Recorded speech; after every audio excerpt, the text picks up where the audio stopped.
Welcome back to another Applicable Science podcast, Black History Month tribute. And today we are talking about a Black queen, and that is Miss Mary McLeod Bethune. So she was born on July 10th, 1875, near Maysville, South Carolina, where she was the last of 17 children and the daughter of former slaves. So Miss Mary McLeod Bethune was a triple threat. She was an educator, she was an activist, and she was a businesswoman.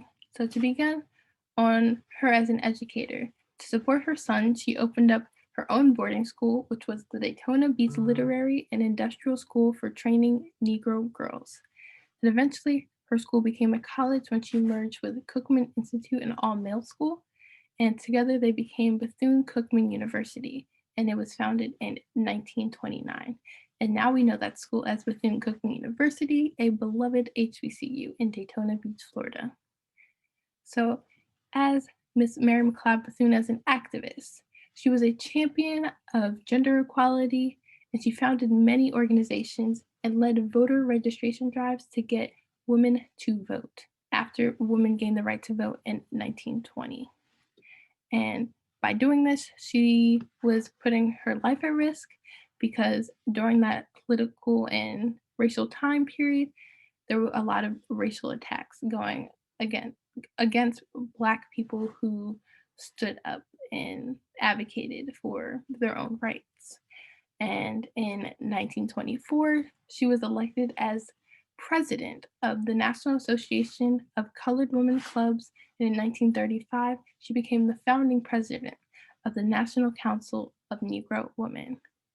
She also was a dear friend of Eleanor Roosevelt, and in 1936, she became the highest ranking African American woman in government when President Franklin Roosevelt named her the Director of Negro Affairs of the National Youth Administration, and she remained in that position until 1944.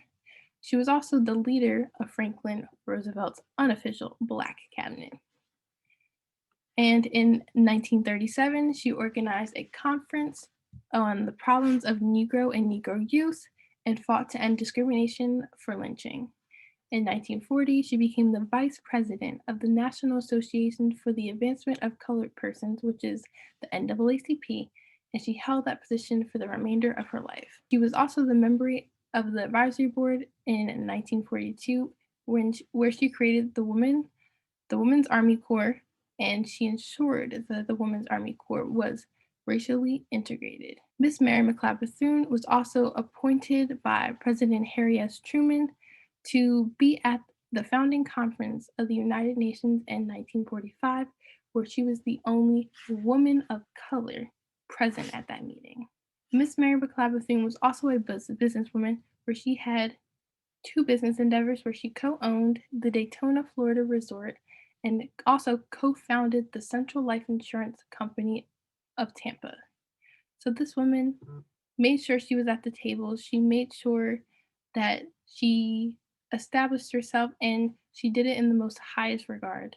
She made it so that Black women like me could see that we can sit at the table in high elected positions. We can be a businesswoman, and we can be a leader in education. So with that, I would like to thank Miss Mary McLeod Bethune for being a trendsetter and a triple set, and stay tuned for our next Black History Month tribute, and happy Black History Month.